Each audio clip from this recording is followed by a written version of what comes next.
Hey everybody, it's me, H-Hog. It's been a while since I've streamed anything, hasn't it? So, I've run into something that I've wanted to do for a little while. And I figured, hey, this could be done on stream as well if I finagle it a little bit. So, that's what I'm going to do. I'm going to be playing the original Phantasy Star 1 as a choose-your-own-adventure book. Hang on. Let me just get the right thing up. Here we go. Oh, crap. Wrong. Wrong screen there. Here we go. This is what I'll be doing. It's Phantasy Star, Alisa's Adventure. It's an adventure game book which was originally released like in Japanese a long time ago, when the original game was just out, I think. And they made a choose-your-own-adventure book out of it, and then many years later, someone by the name of Lala Landale, she translated the entire thing to English. And you can download it as a PDF, or you can play it like on her own website. However, I also got like the actual book, which she like printed like as an actual book. Oh, let me just adjust the volume of the music a bit there. And yeah, but of course, like having I can't play like a physical book on stream. Obviously, I mean, not unless I do something really weird with the webcam. But yeah, next best thing is just to play it online, which I'm gonna be doing right now. Oh, if my cat will stop bothering me at the moment. Let me just get a appropriate bit of music going. So, here we go. Oh yeah, and I got a little pixel tuber for myself as well now, so you can see me talk. Hey! It's only got the one animation right now, but I might expand it later. See how it goes. So, yeah, here we go. You can follow along here on the game screen, and this is like the action chart, which lets you, well, I'll explain it as we go along it. So, here we go. This book is a choose-your-own-adventure tabletop RPG. There's a set beginning and end, and 420 mini-chapters in between for you to navigate. Follow along with pen and paper, or in my case, online. You can print it out as a PDF, or yeah, you can do what I did, and you can visit Yumpop Lala's website, or Lala Landale, which is like right above my head here. And yeah, she sells the book as an actual book as well, if you want to do that. So if you're like a total Sega geek like I am. Anyway, here we go. Let's get started on the prologue. Here we go. What happened, big brother? The young girl's yell split the crowd in half. What appeared before her was a young man lying face down on the ground. His face and hands were blood-stained. Around the young man stood countless armored, heavily armed policemen. The armor police. And that's my cat. The silver on their armor was splattered with the young man's blood. There was no mistaking that the young man's injuries were caused by the armor police. That's what you get for snooping around in Lord Lashik's affairs. If you value your life, you'll keep yourself out of trouble. The armor police sneered at the young man, looking down at him as if he were scum. And then, while kicking at the onlookers to go away, they went off on their way. The only thing left behind on the cold concrete was the young man, on the verge of death, and the young girl. Alisa, is that you? The young man said weakly. Big brother Nero, what happened? Here we have some artwork. The young girl Alisa held her brother's bloodied hand. Lashik is inviting a huge calamity to this planet. The world right now is heading towards destruction. Big brother, you shouldn't talk so much, Alisa said worriedly, noticing how much pain he seemed to be in. But he made no effort to stop. I was trying to find out what Lashik was planning. But with just my power alone, I wasn't able to do anything about it. Tears welled up in Nero's eyes. This was the first time Alisa ever saw her brother cry. While trying to find out about Lashik,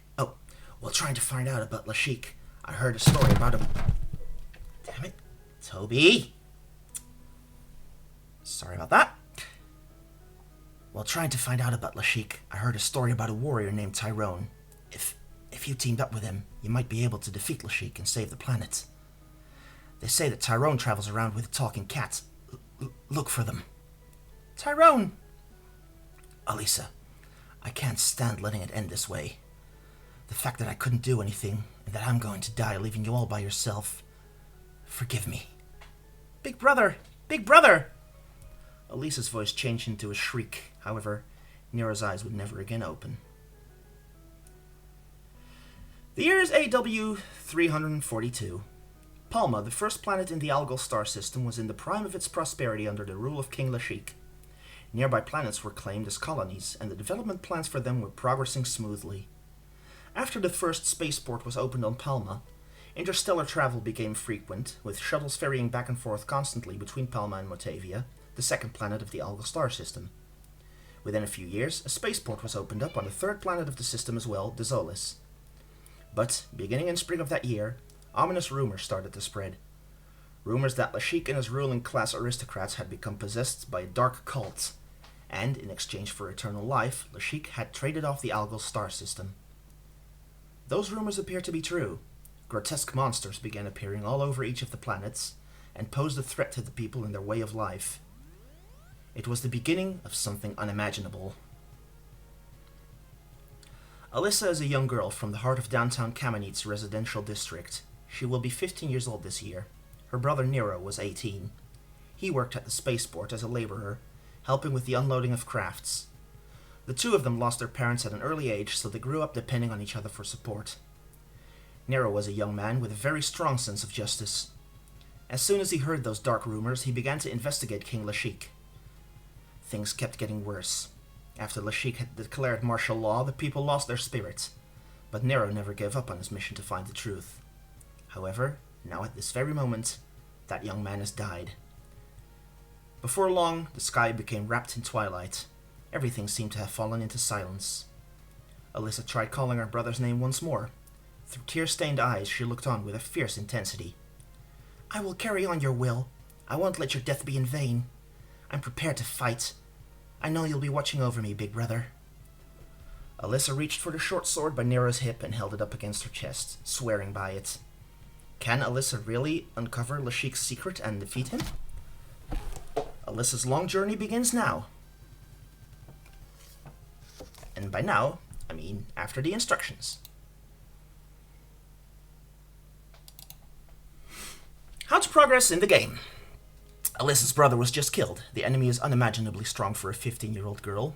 Will Alisa really be able to find Lashik and get revenge? For our readers, various endings have been prepared in this book. Therefore, the chances of reaching a happy ending is quite low. Most people will probably get defeated by monsters, and the story will end without completing the quest. Good luck! So yeah, here we go. Well, these are the instructions. So, how to use the battle chart. That's up here. You got the battle point table. While progressing, Alisa's points and requirements will change continuously during her adventures. When this happens, please notate the changes in your action chart. Row 1 is the enemy battle power, and row 2 is Alisa's battle power.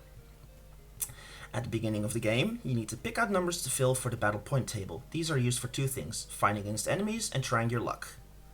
So what you do is you fill out random numbers between 0 to 9 without repeating them in any row.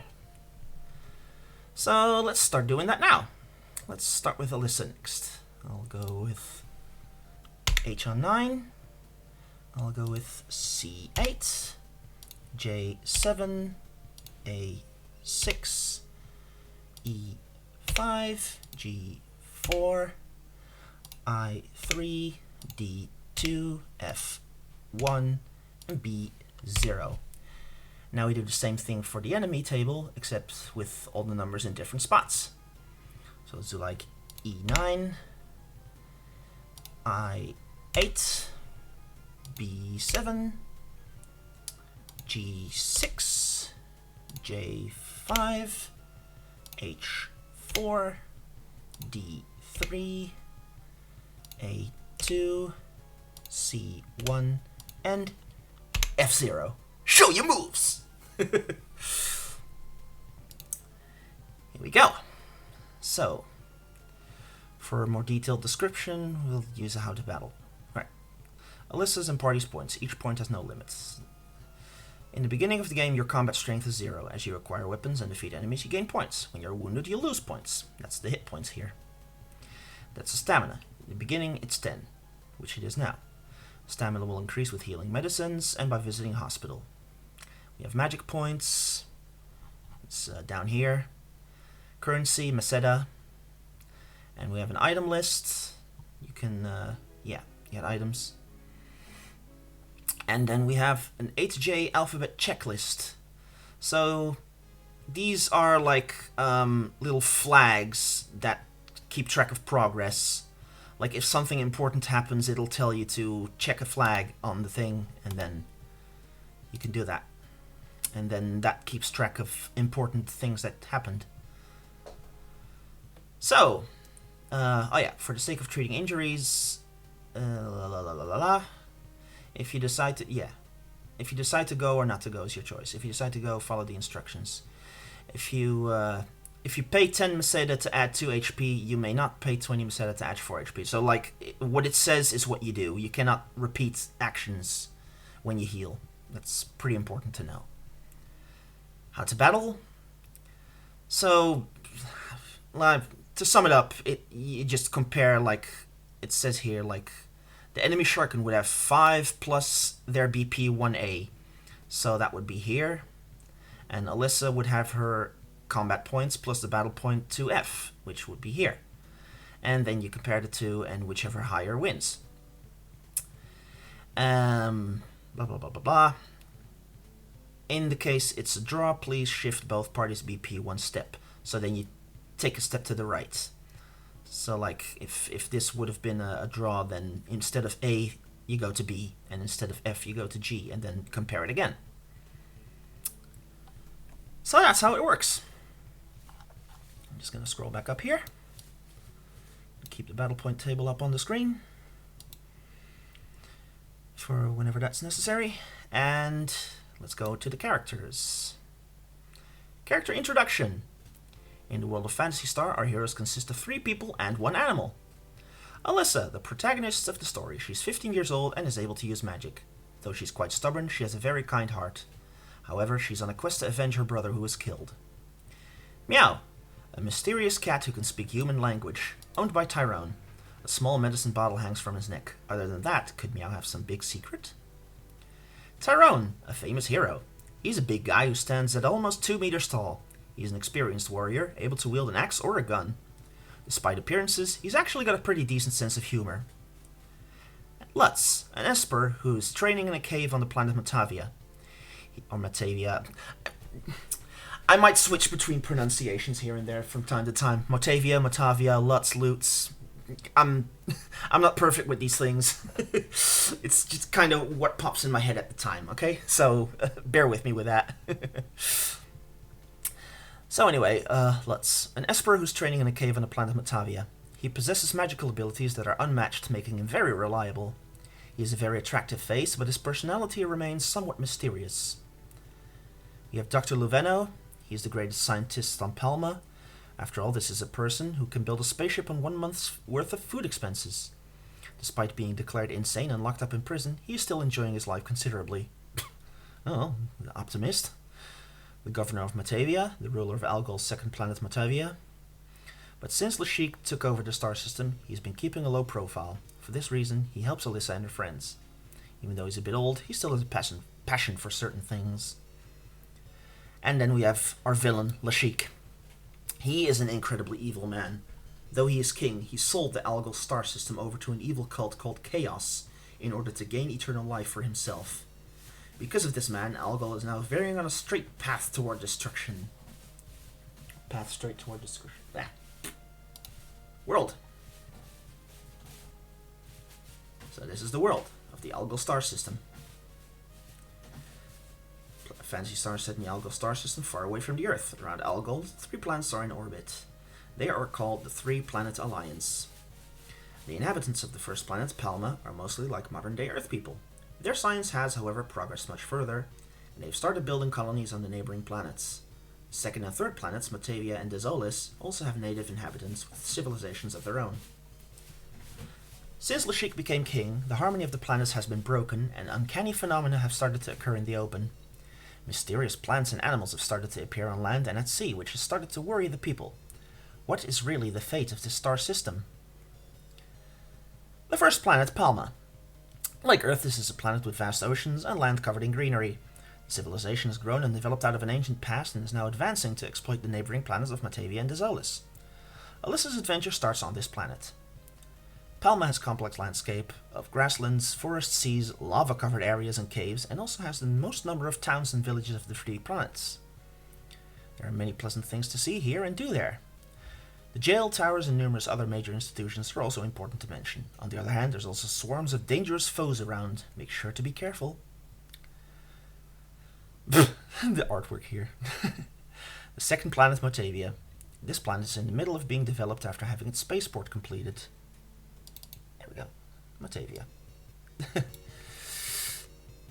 The entire planet is covered in desert with only 2 lakes. Native inhabitants are called Motavians. And the third planet, Desolis. There are also small villages of native Desolians erected here. A world of snow and ice. Palman immigrants live in a city called Skur. So, here we can start the game. Yeah. There's chapters with artwork. Yeah, it lets you like skip to the chapters where it has artwork if you just want to see that. Or even chapters where Alisa dies, if you want to see that. I mean, there's people who'd like, enjoy your death. But we'll just start from chapter 1. Let me just get some music going. Here we go. Inside the basement of her home, Alisa Landale was putting her brother Nero's personal effects away into storage. While sorting through his items, she found something. A treasure box. Wow, there's 50 Meseta in here. My brother must have been saving up for this fight against Lashik. We gain 50 Meseta, so let's do that. In the money, we have 50. My brother must have been saving up for his fight. Oh yeah. A short sword was also inside the treasure box, so let's add that. The shit sword. If you played the original game, you know why I read it like that. Alisa clasped the short sword and held it to her chest. An image of her brother floated past her eyes. While trying to find out about Lashik, I heard a story about a warrior named Tyrone. Oh yeah, we read that in the prologue. If you teamed up with him, you might be able to defeat Lashik and save the planet. They say Tyrone travels around with a talking cat. Look for them. I wonder who this Tyrone person is. I have to find out. Alisa's long quest for revenge has begun. So, where do we go first? We can go visit Nero's best friend Nikis, or go to the armor shop. So, let's make sure we are armored first. Let's do that. Alisa went inside the armor shop by her house. It specialized in shields. Hang on. Here we go. Oh, you're planning to venture outside of the city gates, young lady. You'd better get yourself a proper shield. Those monsters will eat you alive out there if you don't, said the old man shopkeeper. I know, but they're all so expensive. Also, some of them look a bit bulky for me. How about this lightweight leather shield then? It's better than nothing, yeah? If you decide to buy the leather shield, make sure you write it on the item list and subtract 20 Meseta. So let's do that. We get the leather shield. There we go. And we subtract 20 mesetas. So now we have 30. If you visited Nikis already, leave a cabinet. Well, we have not, so let's go there now.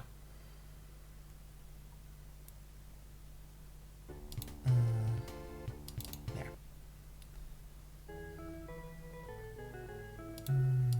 What's this? Yeah, sure. Let's do that. Nikis' house was on the outskirts of Kamenet, right next to the gates of the spaceport. "You're looking for Tyrone?" asked Nikis. I think that he's over in Skyon, from what I've heard." Scion, the port town? Yeah. Oh, and take this. Your brother left his pot with... Sorry. Okay, I'm Dutch, okay? Your brother left his... Yeah, your brother left his stash with me. It's a Laconian pot, actually. It's quite valuable. I'm sure it'll come in handy later. Okay, so... we get the Laconian pot. There we go.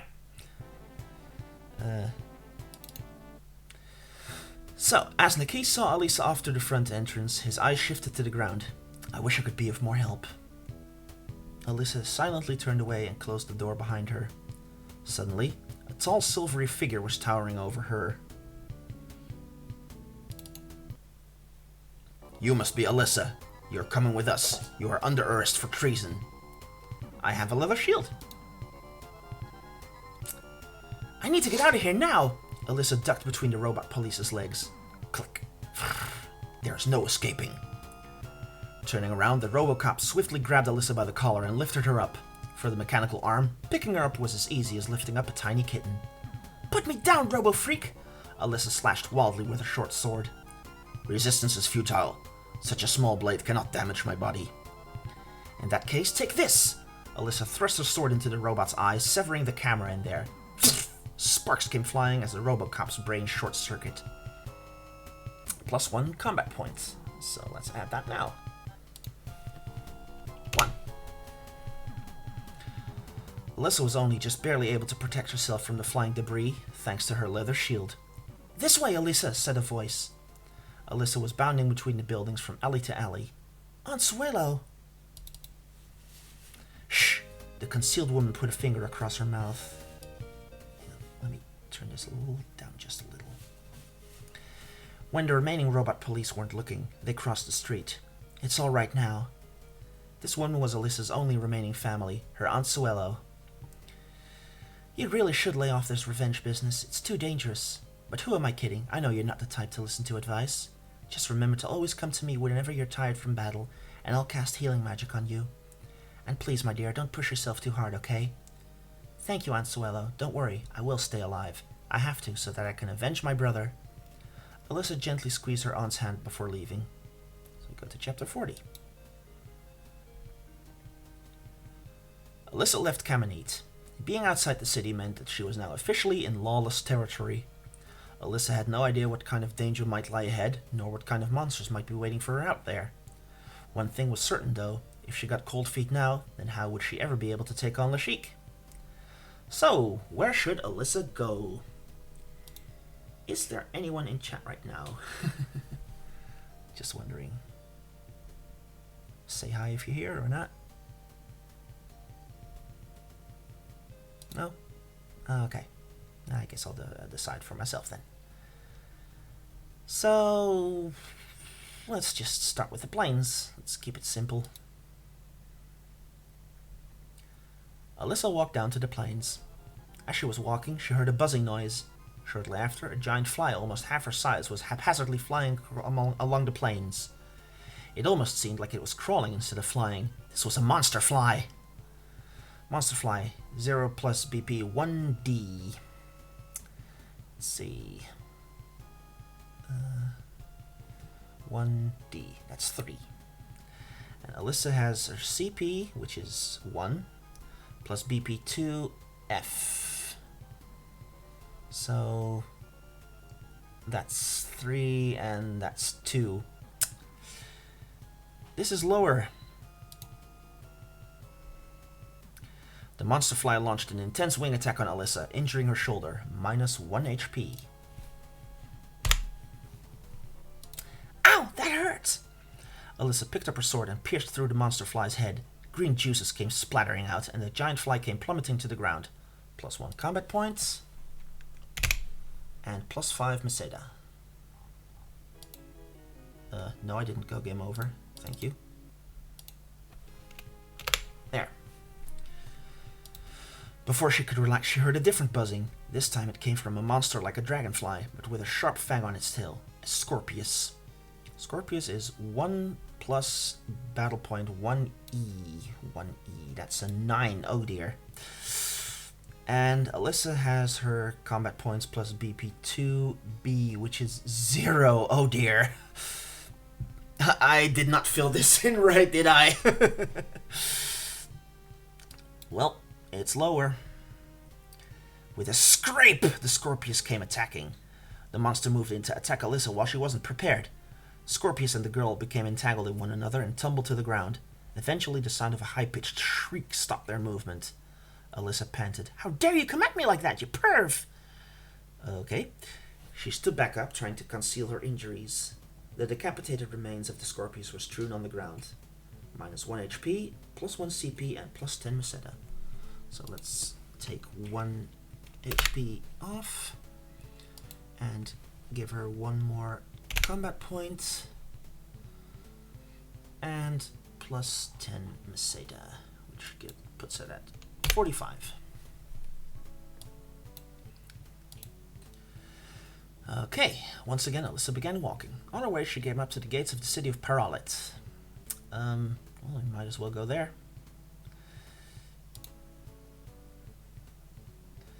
Alisa arrived in the city of Paralit. The city is closest to her hometown of Kamenet. While walking around the downtown residential area, Alisa was able to glean 2 key pieces of info. Paralit's armory specialized in swords, and the port town of Sion is located east of here, over by the coast. Sion. I think Nikis had mentioned that town. That's where he said Tyrone is. Alisa wanted to head to Sion as soon as possible, but for now, she decides...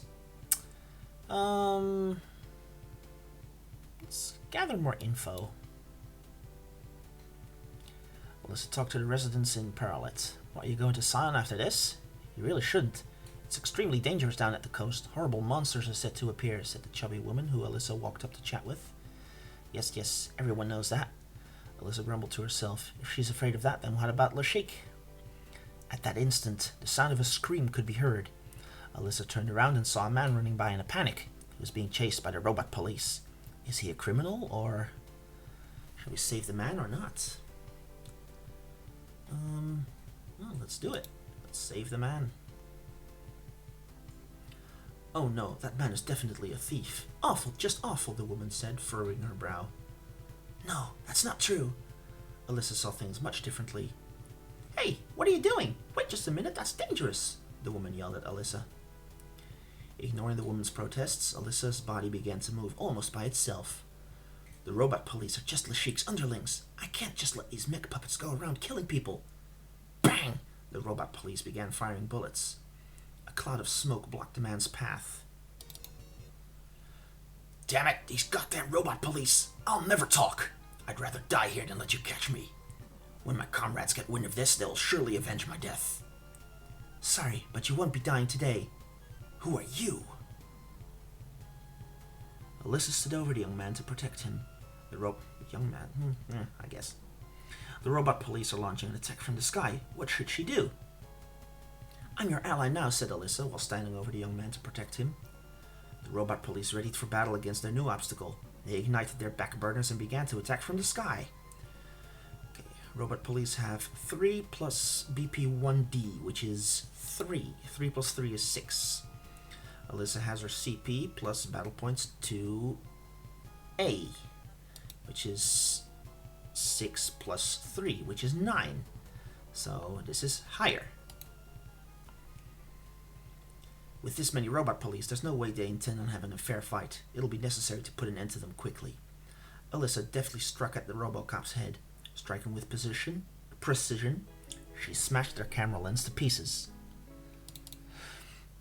The descending Robocops had fallen prey to Alisa's sword. Alisa and the young man ran away from the still wriggling robot police and came into a different district. Hey, you're pretty strong despite your looks, the bearded man said. I was just lucky.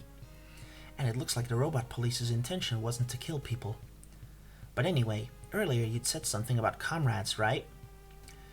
The young man fiddled with his beard for a moment, then finally seemed to have come to some sort of decision. I'm part of an anti-government group. Ever since Lashik became leader, people haven't been allowed to travel to neighboring planets anymore. Huh. That's an interesting thing, because in Phantasy Star 2 something similar happens when Mother Brain takes over.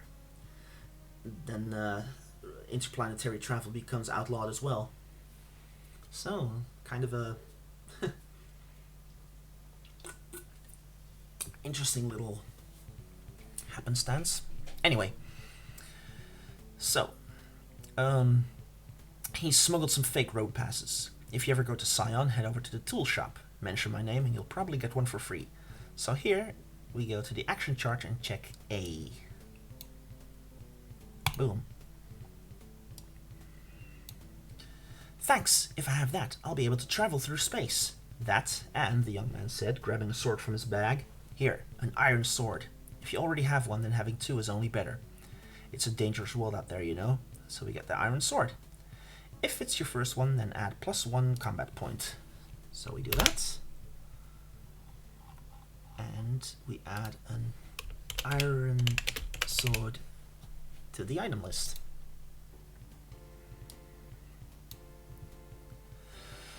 Alright. Alisa gave her thanks once again, and then parted ways with the young man. Her destination was Scion, so she headed towards the coast.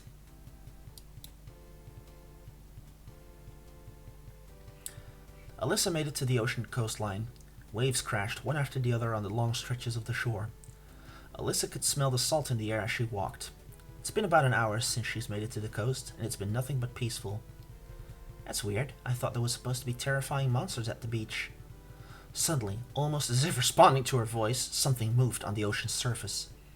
A red rope-like object came shooting out of the waves. It wrapped itself around Alisa's throat. I can't breathe! Alisa collapsed onto the wet sand.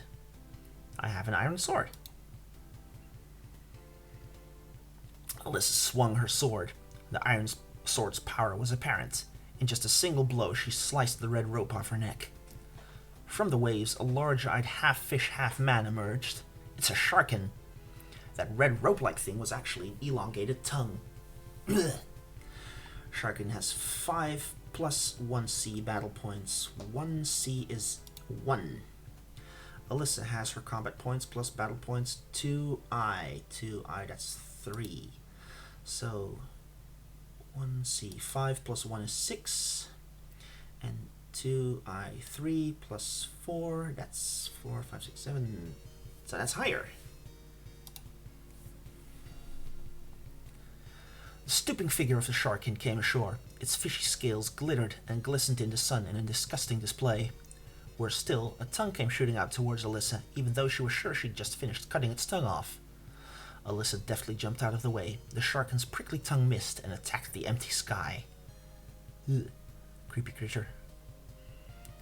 Displaying its claws, the sharkin shuffled towards Alisa. Learn your place on the food chain, fishman, Alisa yelled.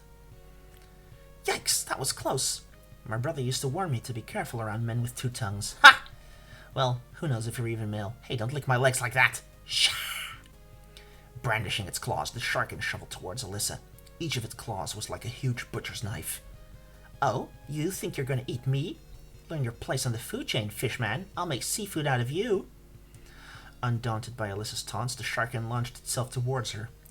Sword clashed against claws and thorns. Back and forth, side to side, they danced in battle. Ah! Alisa stumbled on the sand beneath her feet. She was not used to this sort of terrain. The sharkin leapt towards her from above, attempting to smother her. Get away from me with your nasty fish breath! Alisa desperately reached down and threw a hardened clump of sand in its direction. The staggering sharkin was hit in the chest, finishing it up. With a clump of sand, she finished it off? Wow, okay. Badass! Alright, well, that's how she finished it off. Plus 2 combat points, so we now have 6. Plus 1 magic point, that's new. And plus 40 meseta, so we should have 85 right now. Phew, I finally beat him, Alisa panted and stood up. I wonder if that village over there is Scion. Alisa began walking towards the village she saw on the cape.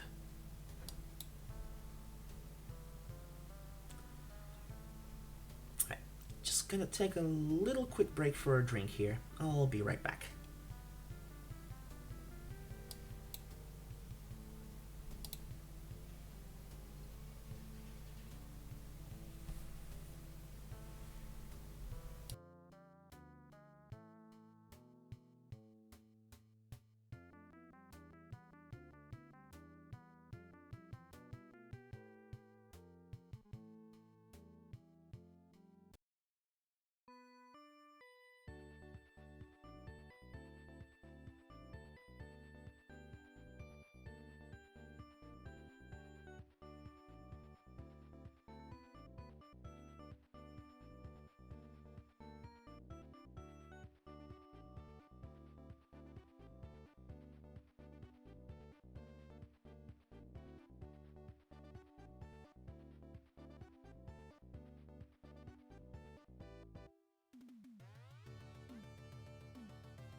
And we're back. So, where we left off, we were at the port town of Sion. In the past, it was said to be a thriving and bustling trading port. However, the harbor had not one cargo ship in it, not even so much as a small fishing boat. Ever since Lashik seized control over the 3 planets, every mode of transportation has come under strict regulation. After arriving at the declining port town, Alisa decides, you know what, let's visit the hospital. We've lost a few HP. Here we go. There. Concerned about her wounds, Alisa went to the downtown hospital. "You're fighting such tough enemies, you really shouldn't overdo it," said the blonde nurse as she turned on the switch for the healing device. Soon, Alisa's body was restored back to normal, as she drank the Polarimate she received from the drugstore. Minus 10 Meseta and HP plus 2. So, let's take our HP back up to 10, and subtract 10 Meseta, leaving us at 75. Having regained her health, Alisa once again went back into town. "I hear you're looking for Tyrone," said a man who walked up to Alisa. Alisa, who has been walking around hearing many things from people, met this man in the back of a tavern. "Oh, are you Mr. Tyrone?" "No way, I'm no hero or anything like that. Tyrone isn't here. He went out to go slay Medusa. It's been about 2 days now." "Medusa?" "Ah, the terrifying monster that Lashik brought back to life." The man paused and looked at Alisa as if he were evaluating her. Somehow it seems like you and Tyrone had a common goal. You're going after Lashik, huh? If so, I can tell you something good." The man told her the location of a tool shop that secretly sells road passes. So, if A is checked on the action chart, which it is, we click this one.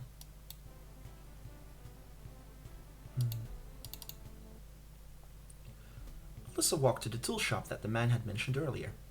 She mentioned the name of the bearded man she'd helped in the city of Paralit, and the store manager immediately produced a road pass to get past the Imperial blockade. And for free, too! "Hooray!" exclaimed Alisa. Now that we have this, we have access to use the spaceport." We obtain the road pass.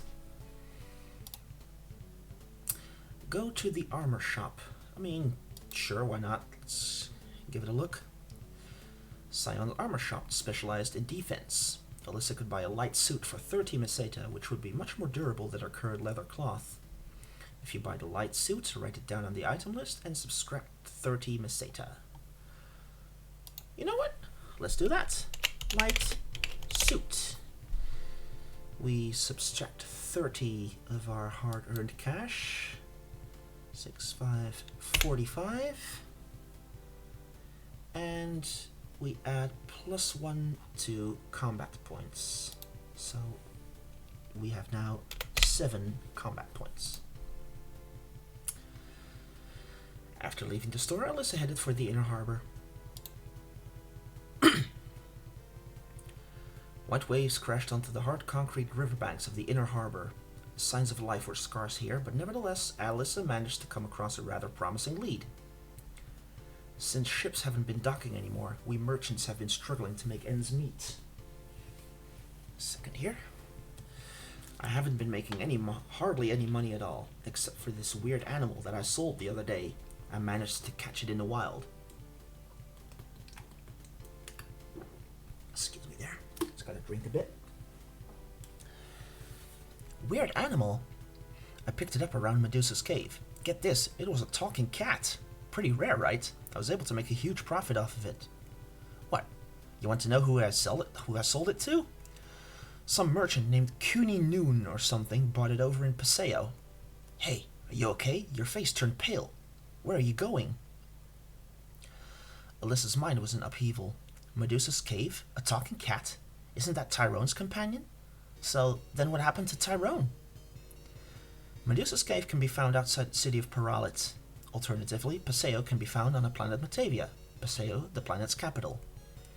Alisa can go wherever she wants now that she has a road pass. So, where to?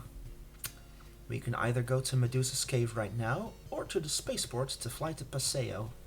Now, I've played the original game, and I know Medusa's cave is pretty tough.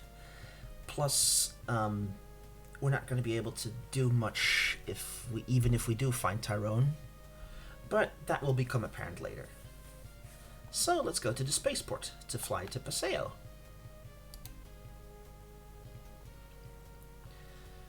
Alisa hastily headed for the spaceport. However, on her way through the plains, a nuisance popped up.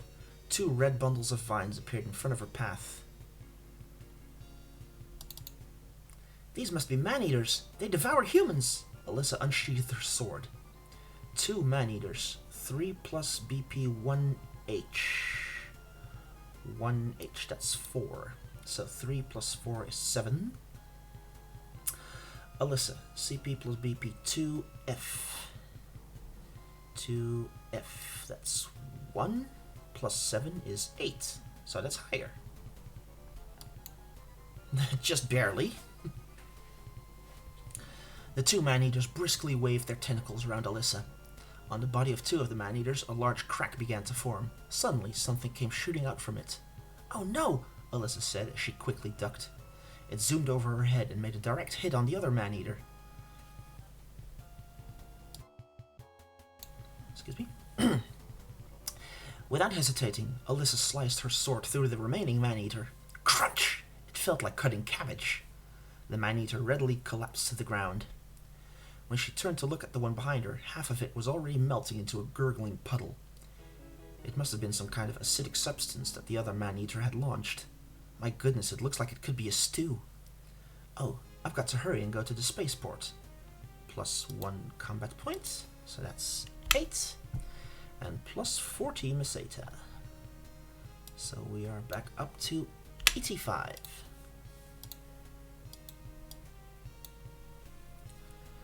67. Alisa's adventure. Alisa stood outside the spaceport's gate. Civilians were not allowed here without special permission. "You may pass," the security guard said, briefly glancing at her road pass. "What's the matter? You can go now." Come on, I went through a lot of trouble to get that road pass. At least look at it for more than a second.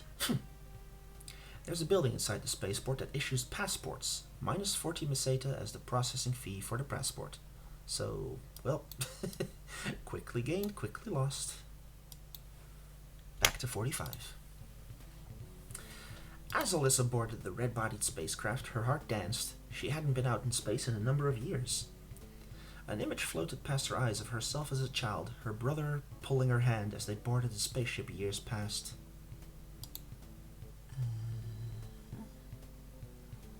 Let's see. I guess this is... There we go. Let's turn it up a little bit. The spacecraft lifted off right on schedule. Freeing itself from gravitational forces, it took off and headed towards the planet Matavia. Matavia, either way.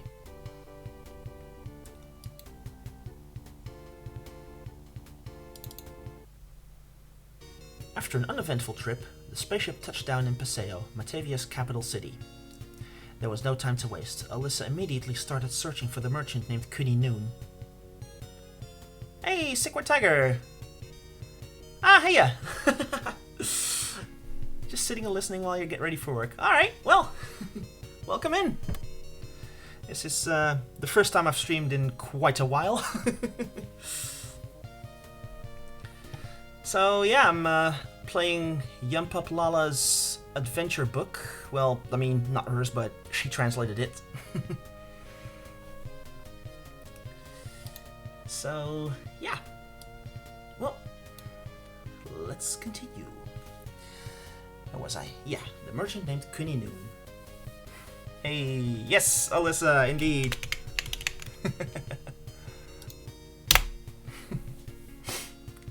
So, there was no talking cat to be found.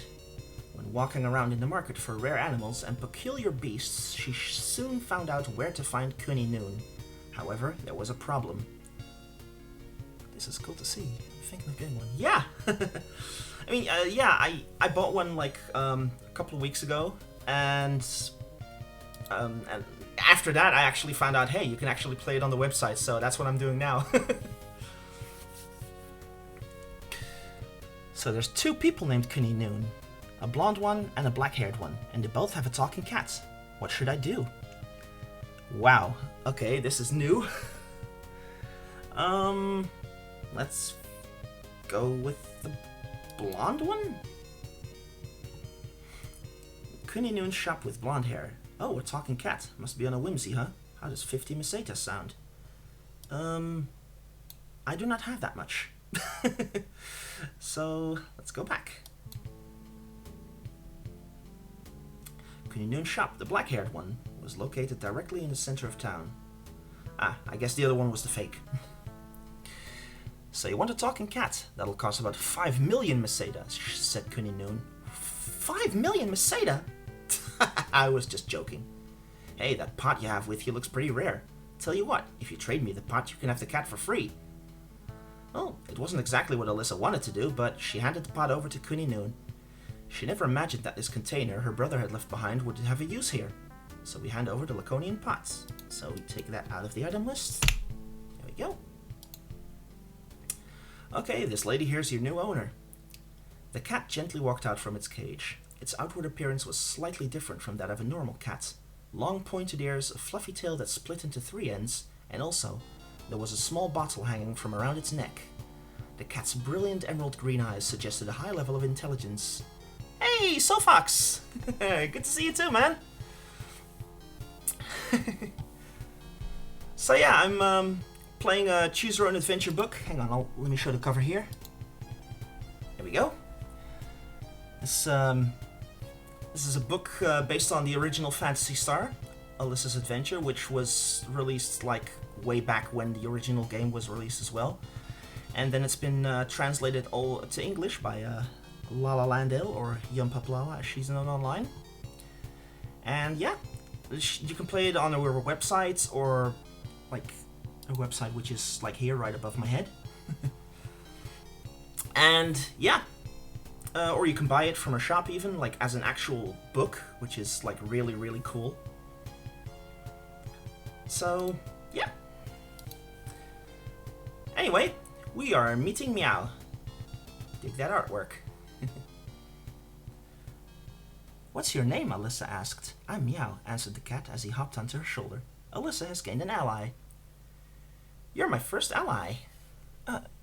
Sonic and multiple. Yeah, this was originally only released in Japanese, so we never really saw it here officially until, well, now that it's got a fan translation. You're my first ally. What's your name? The cat looked at Alisa. I'm Meow, the cat said. Hi, Meow. What happened to your companion, Tyrone? Tyrone went to Medusa's cave, but he was turned to stone. The medicine in this bottle can turn him back to normal, but I can't open the lid by myself. Meow purred sadly. We obtained the item Alschlein. You know, I always wondered this, like, if you're gonna give your cats, like, the medicine that can turn you back from stone to human, like, if the cat can't open the bottle, what help is that gonna be? Anyway, we got it, Alschlein. Art is super cute and talking cat. Yeah, I know, right? It is really cute. So yeah, this was like the original book's artwork at the time. So, Tyrone apparently went off to fight Medusa, but ended up losing the fight. With his master gone, Meow was left all alone, wandering aimlessly around until eventually he was captured and put on the market by a merchant. It'll be okay. The two of us will go save him together. Meow agilely jumped onto Alisa's shoulder. So, now we can either go to Medusa's cave. Yeah, I guess the cat can find someone to deliver him. Yeah, I guess right now, yeah. Yeah, it's just a shame that he got captured by a merchant this time around. Oh well. Let's have a look around Paseo. See what we can do here. Since she's already in Paseo, Alisa decided to try walking around. She kept walking and walking until finally her legs became stiff and tired. Oh, all that walking around. The only thing she learned was that the governor likes sweet things. So that means we can now check B off the action chart. What the heck, Alisa said, tilting her neck. She headed towards the spaceport. Her destination, planet Palma, then to Medusa's cave. Alisa once again boarded the spacecraft and returned to her home planet Palma. She immediately left town and headed straight for Medusa's cave. Super fun. Yeah, I know, right? Yeah. My little old comic sprite here. I just thought, like, I was considering, like, drawing something a bit more detailed, but I don't know. For now, I like having this. Anyway. Let's see. Returned to her home planet Palma. She immediately left town and headed straight for Medusa's cave. Meow, unable to contain himself from his excitement, was running circles around Alisa. Alisa's Adventure, mini chapter 127. Alisa peeked inside the entrance of the cave. Could it be that Medusa was really in there? With her heart pounding, she stepped inside. The cave was dark, damp, and musty. She immediately came upon a fork in the road. Yep. Sure is so, Fox. So we can either go north or east. Let's try east. She came across a four-way corridor. So many choices. Eeny, meeny, miny, south. An L-shaped turn. Let's go east. There stood something in the depths of the darkness. Alisa cautiously stepped forward and leaned in to take a... Hang on, let me just... Dungeon. Here we go. There stood something in the depths of the darkness. Alisa cautiously stepped forward and leaned in to take a closer look. Oh, it's a stone statue, she said. You have the medicine bottle. Yes. Alschlein, I suppose, is the medicine bottle. Whoa. Could this be Tyrone? Alisa looked closer at the stone statue, studying it. It is said that Medusa's eyes have magical powers. If you look into her glaring eyes, you'll get turned into stone on the spot. This does not look like Tyrone, I have to say. Meow, let me see that medicine bottle. Alisa grabbed the small bottle from Meow's neck. It contained a special potion called Alschlein. Start pouring it on him from the top. You only have to use half. Splash! The surface of the stone statue began to undergo a sudden change. It started off being completely grey, then colors began showing through, and it began to take on a softer texture. At least, the figure of the man began to show. Ah! Meow! I think this medicine's working too well. His clothes are starting to melt off, Alisa said, covering her face with her hand. Nevertheless, the medicine effect would go on further. Now even his skin had become muddled and was melting off. Tyrone, he's... You're wrong, Alisa. That's not Tyrone. It's a zombie. This was one of Medusa's traps. Oof. Zombie. 6 plus battle points 1F. Let me go scroll back up to the battle points. 1F. That's 0. So, zombie has 6, and Alisa and party has CP 8. Well, I mean, I don't even have to count anymore. We already beat it. Just with our combat points alone. So, it's higher. God, this is just exasperating. And so it was. The zombie had already decomposed down to muscle.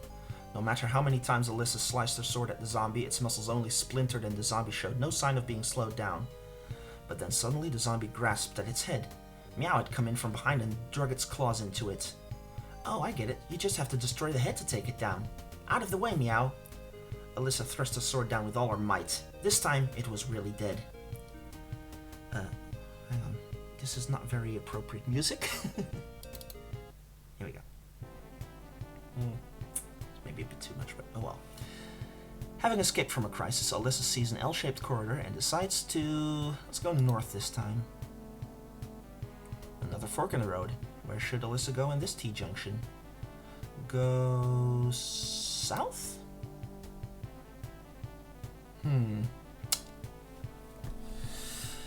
There stood something in the depths of the darkness. Okay, it's a stone statue again.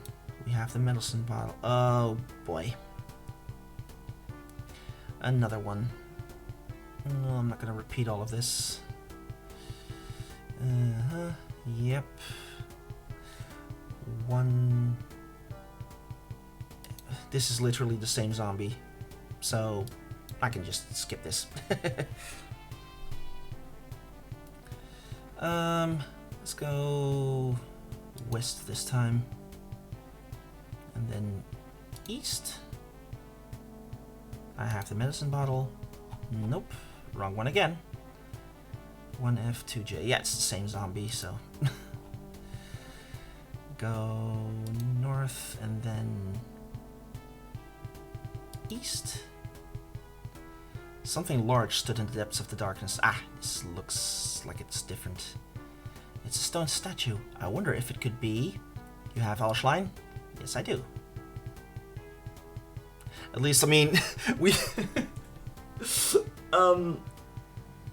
we've encountered like 3 zombies, and if we have used half of the Ashline each time, well, anyway. Could this be Tyrone? I think so. Hurry, Alisa, hurry. All right. I just need to pour this medicine on him, right? Alisa removed the little bottle that was hanging from Meow's neck. Inside was a special medicine called Alshline. Let's pick something else. Here we go. Whoosh! Almost immediately, the surface of the stone statue began to change. What was once grey now faded away and became soft in appearance. Eventually, a great big man stood there, suddenly back to life. Say, where's this? And who are you? The big man, Tyrone, blinked his eyes. Alisa explained the situation. I see. Thanks, you really saved me. Life as a statue sure was boring, but damn, if even Medusa got the better of me, then I guess I'd be no match for Lashik. I shouldn't have even tried. My brother was also working behind the scenes to take down Lashik. He got killed for it, but, Alisa paused. Right before he died, he told me about you. He said that I should look for you, that you would be able to help. Let's just do a different music set for now. Here we go. I see. Tyrone was quiet for a moment as he stared off into the distance. Okay then, let's do this. We'll join forces and take on Lashik together. For your brother too. Meow jumped onto the shoulders of his master with a whining purr. Hey, did you miss me? Said Tyrone Hey, did you miss me? Said Tyrone playfully. Now then, let's get out of this gloomy cave. Tyrone reached down and picked up his old axe off the ground. But still, how come you tried to defeat Medusa? Alisa asked. The group exited the cave and wandered into a forest. Well, word has it that Medusa has an all-powerful legendary axe in her possession, so naturally I had to have it. But I screwed up, and now she's left the area. I doubt she'll be coming back to that cave anytime soon. Oh. Well, there's plenty of other weapons out there. Anyway, there should be a village nearby here called Epi. I can just get myself something from their armor shop. Off they went to find Epi, or so they tried, but it seemed that the woods were endless. There wasn't a trace of any village, or even the remains of a village. Hey, I'm getting the feeling that we've been walking around in circles, said Alisa. Oh yeah, that's right. This is the Lost Woods. No wonder. Should I be playing Zelda music right now? You need a special compass to pass through here or you'll be lost forever, said Tyrone, matter-of-factly, pulling a compass out from his pocket. Really? You mean to tell me that you've been carrying that around the whole time and you didn't say anything? My legs are about to fall off from all this walking. Tyrone's a troublemaker, said Meow, giggling. Finally, they made their arrival to the village of Epi. Hey Alisa, when we're done shopping, let's try hopping over to Paseo on the planet Matavia. I've heard that the governor is really anti-Lashik. He might be able to help us. Good idea, Alisa nodded. B. Is B checked on the action chart? I believe it is. Yes, it is. So let's click this one. Oh, I know, Alisa clasped her hands together. Before going to the armor shop, let's go stop by the cake shop. Huh? You can't beat up enemies with cake, said Tyrone, raising his eyebrows. Are you gonna eat it? Weren't you saying something about getting fat? How will getting fatter help you? How rude! It's a gift! A gift! Didn't you know? The governor of Matavia has a sweet tooth, said Alisa. There it is. Let's go buy some cake from that shop. Alisa dragged the dumbfounded Tyrone into the cake shop with her. The shop had a sign out front, which read, Please excuse us for running a shop in a place like this. What's up with that sign? There's the cake shop, the baker. A girl wearing sexy clothes appeared. If you win the battle against her with 60 plus BP 1H, you could obtain a clothes. Just kidding.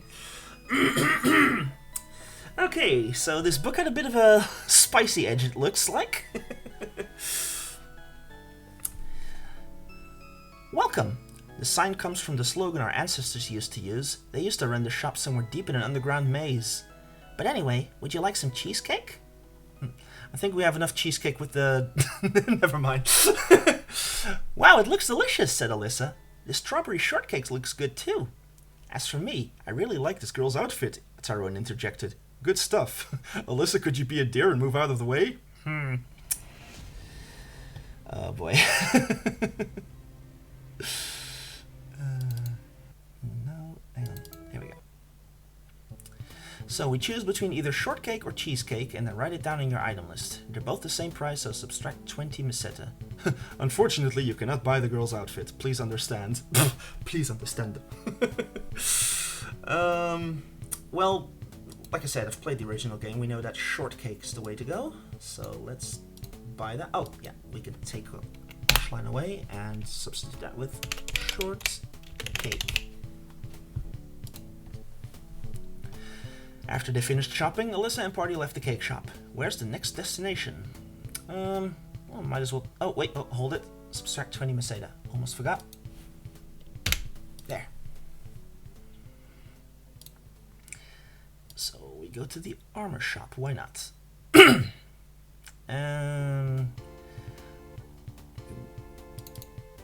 Oh, wow. There's some nice stuff in here, said Tyrone, his eyes alight as he walked into the armor shop of the village of Epi. So there's a needle gun for 80 meseta. Significance over which... Yeah, I guess it's... I guess it's a way to add, like, another losing condition to the adventure book. Like, you know how they are if you've ever had played those. You've got, like, little dead-end routes and things like that. So, anyway, the needle gun costs 80 meseta and the iron shield 40, which are both more than I have on hand right now. So, yeah, we cannot buy those.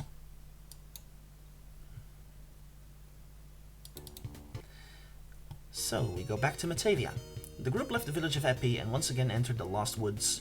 Before catching the last flight to Matavia, they of course wanted to get to the spaceport. However... Damn, it looks like we're in for some stormy weather. A countless number of shadows fluttered over their heads. Flying eyeballs, a large group of gold lenses. They're coming from over here, too! White bones clattered as they rose from the shadows of the trees. It was a skeleton with a sword and shield. I do not have a needle gun, so... Let's click that. One after the other, the group of gold lenses kept on attacking. Shit! Small fries are not with so many of them, we're in trouble. Even Tyrone was yelling. On top of that, the skeleton on the ground was just waiting for a chance to strike. Oh. Okay, Sovax, take care. Thanks for joining in. So, the group of gold lenses and the skeletons. We have 9 plus battle points, 1C. That's quite a lot. 1C. That's just 1. Okay, so they have 10. Alisa and party's combat points are 8 plus battle points 2H, which is 9. That beats it. Alisa and the others tangled with the monsters. She and Meow ripped apart the gold lenses while Tyrone crushed the skeleton with the swing of an axe. Phew, that was good exercise, quipped Alisa. Plus 1 combat point. So now we have 9. And we've gained 50 meseta, so we now have 75.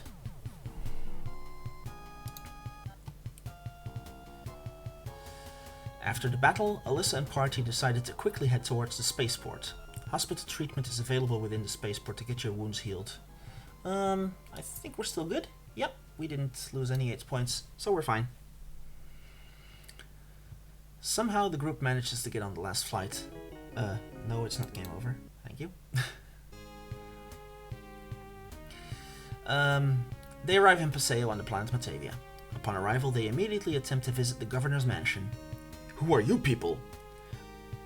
A guard robot standing at the gate obstructed the path. What? You came to see the governor? Did you bring a gift? It better be something sweet. We brought shortcake.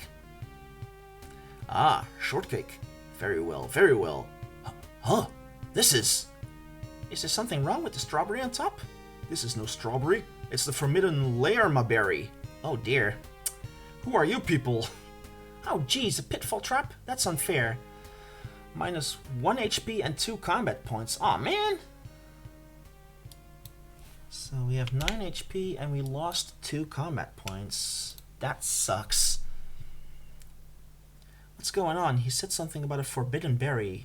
Check C on the chart. Huh. I guess I should not have relied that much on my knowledge of the original game.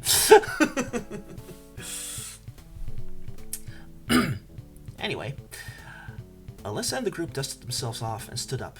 The only one uninjured was Meow, who's good at landing on his feet. In Meow's eyes, there was the reflection of an enemy lurking in the shadows. It was a robot with a red body, a machine guarder.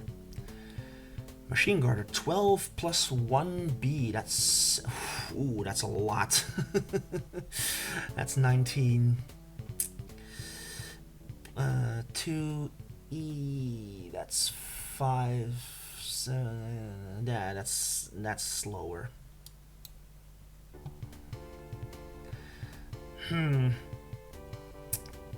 Let's do something else here. There. Ooh, it's a bit much, maybe. Oh well. The machine guardian began firing a beam gun at them. A beam pierced through the darkness and grazed Alisa's arm. Minus 2 HP. So that's... We're down to 7. Oh, no you didn't! Alisa, without flinching, stood defiantly before the robot. Dodging the next beam, she drove her sword into the camera on its head. Tyrone then severed its head with his axe for good measure. Are you okay, Alisa? Yeah, it's just a scratch. Oh, look out! Duck! The machine guardian began shooting out blue sparks and then exploded. 1 combat point. And plus 1 magic points. So we now have 2. Phew! Thanks to that, there's a hole in the wall. We can get out from there, said Tyrone. So you're Alisa. I see that you destroyed my robots. After their trouble, Alisa and her comrades were finally able to meet the governor. However, right from the start he was furrowing his eyebrows. They couldn't blame him. Ah well, I suppose it's fine. There's no way you could defeat Lashik without that kind of spirit. His words put Alisa and her comrades at ease. Alisa surveyed her surroundings once more. The bedroom's pale sepia colors had a calming sort of feel. The governor did indeed have a listless feeling to him.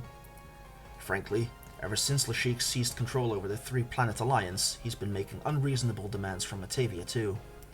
According to my Bureau of Investigation, he's gotten entangled with some kind of evil religious cult. He intends to plunge all 3 planets into chaos and calamity, said the governor. I believe it. Up until we got here, we've encountered all kinds of monsters, said Alisa. But without any kind of evidence, what can be done about it? There seems to be no recourse, although... The governor looked fleetingly at Alisa and her comrades. If, for instance, you felt so inclined as to rise up and fight, whether it be against the government or against the king, I could look the other way and turn a blind eye to such activity. Never thought the governor would be such a rebel, joked Tyrone. Haha, well then, you all must be tired from such a long journey. You should take it easy for now and rest for the night. That night, Alisa opened her eyes. The room had become engulfed in a sweltering heat. Hang on. That's strange. The air conditioner should be working. Alisa crawled out of bed with a jolt. As she did so, the door opened from outside. Who's there? In the depths of the darkness, a blue and white light came floating up. She peered into the light when suddenly she saw something which sent shivers down her spine. The head of a live monster. The monster, a nightmare. 20 plus BP 1E. I don't think we're supposed to be able to beat this one. There's no way we would have had 20 battle points already by now. So that's lower. I'm not even gonna well, okay, let me compare just to make sure. 1E, yeah, that's 9. it's got 29 battle points. And 2J, that would be 7. Yeah, no. We're not beating that. Tyrone! Meow! Governor! Alisa screamed, but that did nothing to stop the nightmare. The head of the monster stared down intently at Alisa. Again. The spine-chilling look in its eyes gave Alisa goosebumps. A cold sweat dampened her forehead. What is this monster? It somehow seems different from all the other monsters I've seen up until now. Alisa grabbed her sword from the bedstand. She thought that might provoke it, but the nightmare did not indulge. Alisa, is it an enemy? We're coming in. Tyrone and Meow burst into Alisa's bedroom. They saw the figure of the nightmare and immediately lunged into attack. However, the monster's strength far surpassed their imagination. The nightmare evaded both of their attacks. Its eyes had a sinister glow in them. At that moment, Tyrone cramped up and fell over. He was wrought with paralysis. Without being able to put up much resistance, they were easily overpowered by the nightmare. Wow. The monster was terrifyingly strong. Both Tyrone and Meow were done in by it, and now Alisa too has succumbed. Tyrone! Meow! Alisa screamed and repeatedly thrust her sword. However, her sword simply passed right through the monster and came out on its other side. My sword does no damage! Ah! An invisible force grabbed Alisa and threw her to the floor. The monster's sharp fangs awaited her as she lay struggling. Those fangs then ripped her heart right out of her chest.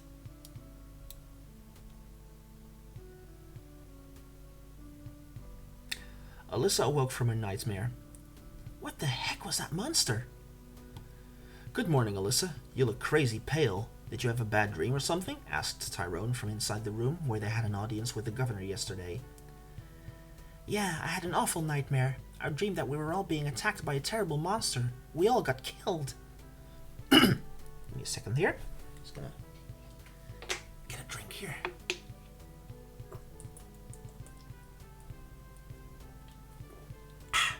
There we go. Whoa, that's pretty ominous. As for me, I had a dream that I was being attacked by a horde of cuties. And Meow was dreaming that he had a never-ending bowl of cat food. Oh, he had much better dreams then. Anyway, interjected Alisa, if you'd seen what I saw in my dream, your face would be pale too. Ah, Governor! Alisa straightened up. Oh, as you were. Good day. I had this drawn up for you. The governor handed Alisa a sealed envelope. To the north of Paseo, there's a cave called Maharu. The Esper who lives there is called Lutz. You should go to him with this letter. That should convince him to become your loyal ally. Thank you very much. Don't mention it. Make sure to come back here once you've brought Lashik to his downfall. So D is not checked on the action chart. So let's click here. Within 5 minutes of leaving the city of Paseo, the group had already wandered into a complete desert zone. From space, planet Matavia looks red, you know? I guess this place is... Excuse me. I guess this planet's mostly desert, huh? Said Tyrone. At last, the party finally reached the corner of a weathered cliff. It looks like Maharu Cave or whatever should be somewhere deep inside this cliff, said Tyrone. Look at that huge boulder. It almost looks like a mountain, said Alisa.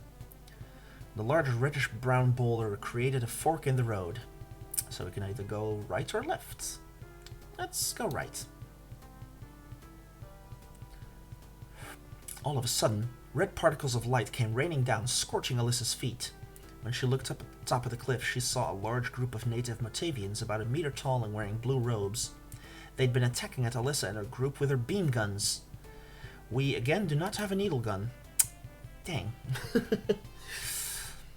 Since Alisa and party didn't have ranged weapons, the fight was pretty much one-sided.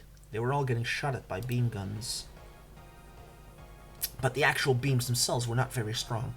The most damage it could do was leave a slight burn. However, with so many opponents, it managed to leave some damage. -2 Man, I keep losing combat points now, that sucks. And 1 HP. Alisa and the others were being pushed towards the edge of the cliff. The ground below was littered with what resembled a burial mound. When they edged closer, the Matavian natives suddenly disappeared. "Damn it, we've been tricked! Hurry, we've got to get out of here," yelled Tyrone. But it was too late. The burial ground below suddenly hollowed, and from the bottom of the cliff an enormous army of antlions appeared. J is not checked on our action chart. The antlions attacked relentlessly. No matter how many Alisa and party cut down, more reinforcements just kept popping out of the sand.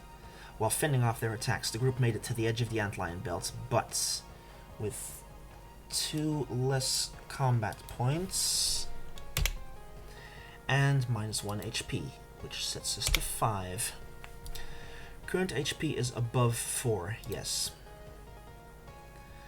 Alisa chopped off the antlions' heads. "Now's our chance! Run!" Alisa and the group somehow managed to break through the antlion belt. They went straight to Maharu Cave after that. As they entered the cave, they came upon a fork in the road. Suddenly, a shutter closed behind them. Well, I guess we'll have to keep going in deeper. Let's go east. Up ahead, there's an L-shaped corner. Go around the corner or go back. Let's go north. Eventually, they came upon a crossroads. Let's keep going north. Oh boy. As Alisa and party were walking down the passageway, 2 giant spiders appeared. They feverishly wriggled their legs and blocked their path. Tarantulas! 2 tarantulas. 15 plus 1F. That's 0, so just 15. And Alisa and party combat points 4 plus 2D, which is 2, which brings us to 6. That's lower. The tarantula made a dash at Alisa and entangled her within a web. It seemed the web was imbued with poison. Alisa's body grew numb and she became unable to move. -1 HP. And -1 combat points. This is going really badly. "Damn you, giant spider!" Tyrone came around behind the spider and swung his axe. The tarantula gushed out a thick yellowish liquid and its body was split in 2. "Thank you," said the now free Alisa with a look of relief. Let's go east. There's a 4-way intersection. A door was visible on the northern section of the passageway. So let's go north. Alisa came upon a door. It won't open. It's been locked with a key. We don't have a key, so we leave. Okay. Let's go south.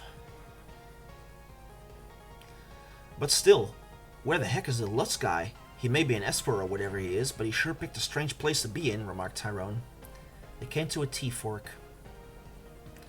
Let's go west. Eventually, they came upon a crossroads. Let's keep going west. Let's see. They arrived around the corner of the L-shaped corridor. "There's a treasure box here," said Alisa. "Add your combat points and your battle points. What do you have?" Okay, my combat points are 3, and battle points 1C, so that's 1, which is 4. That's an even number. There's 50 Meseta in here. How lucky! Is that really okay for us to take? Well, then someone shouldn't have left it in a place like this, Alisa answered coolly. So we add 50 Meseta, which brings us up to 125. Well, let's continue going north. Eventually, they came upon a crossroads. How about east? Yeah, we already said that. South? Ooh. Suddenly, a chilly air swept the floor. It It was so cold that you could see your breath as a white fog. Meow let out a low whine. He sensed the enemy closing in on them. Somewhere within the wintry haze, an azure blue-colored snake lay coiled up. It was a large reptile, bigger than Alisa. It was a frost serpent. 17 plus 1J. 1J, that's 8. Oof, that's a lot. And 3 plus 2, 8, that's 9. Yeah, we're not even gonna pass 17 here. So that's lower. The frost serpent opened its mouth wide. Alisa and the group were blasted with an intense blast of freezing cold, icy wind. And let's do this one again. Ah! The frost serpent, not wanting to miss an opportunity to strike its prey while it was still stunned, pounced on them. With a speed unbelievable for such a large creature, it quickly wrapped itself around Alisa and Tyrone. It felt as if their bones were being crushed. Minus 2 HP. We're down to 2. God damn it! Then at that moment, Meow jumped onto the large snake's head. With his sharp claws, Meow clawed both of its eyes out. The frost serpent screamed and writhed around in pain. Now's our chance! Alisa and Tyrone, having escaped from their predicament, launched a counterattack. They sliced off the large reptile's head with splendor. Oh boy, I really need to keep track of where I'm going. Let's go north, and then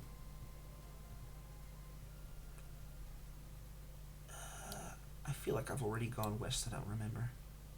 Yeah, that's the tarantulas again. Oh boy.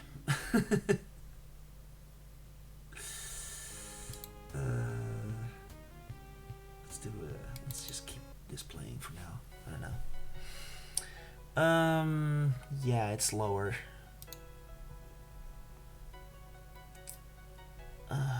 We lose 1 HP and 1 combat point again. This sucks.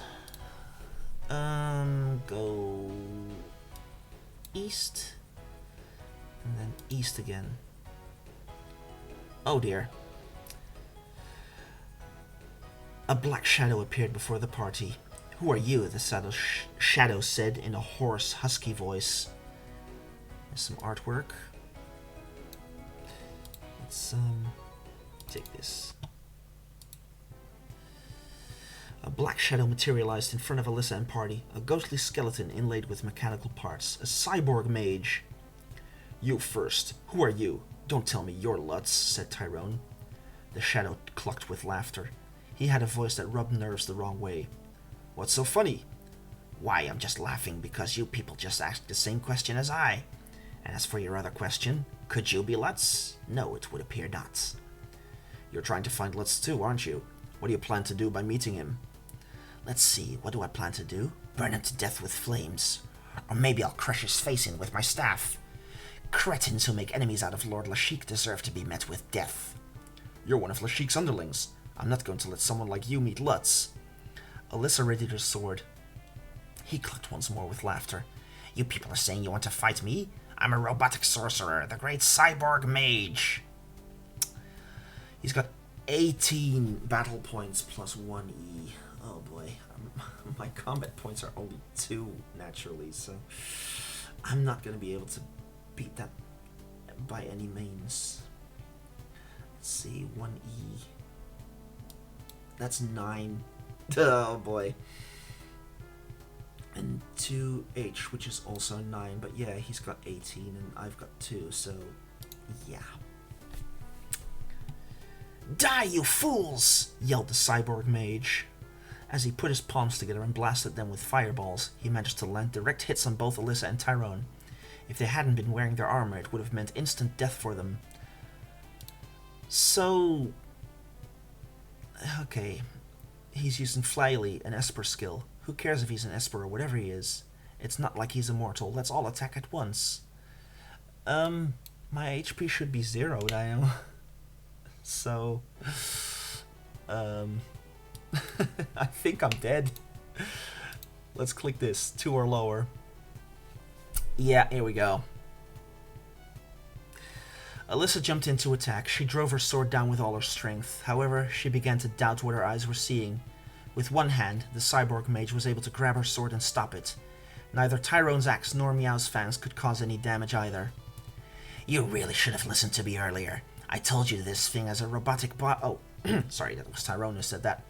You really should have listened to me earlier. I told you this thing has a robotic body, exclaimed Tyrone.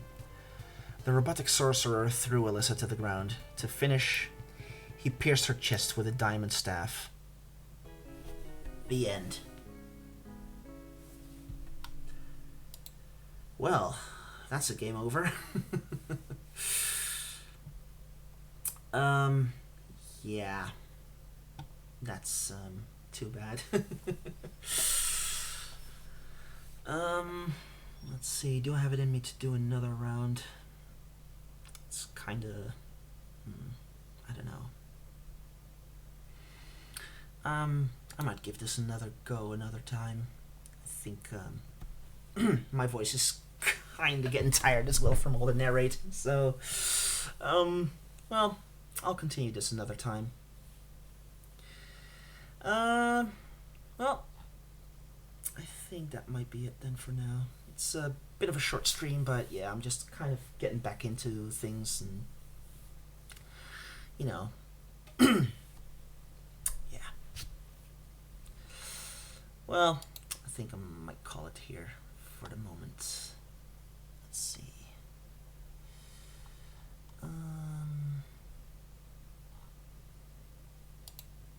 Let's have this playing for now.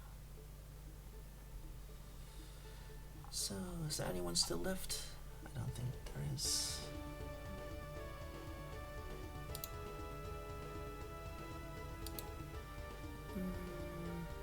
Okay, well. Yeah, I think I'll call it here. Let me check if I have anyone to raid. Let's see. Is anyone following here?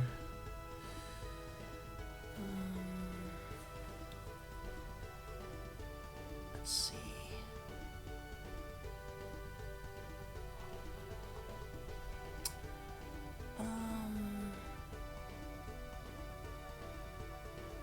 Okay.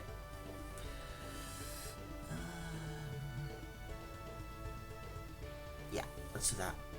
Right, we're going to be raiding my friend Double Silly, who's playing the Power Wash Simulator with her friend Sala Commander. So let's do that.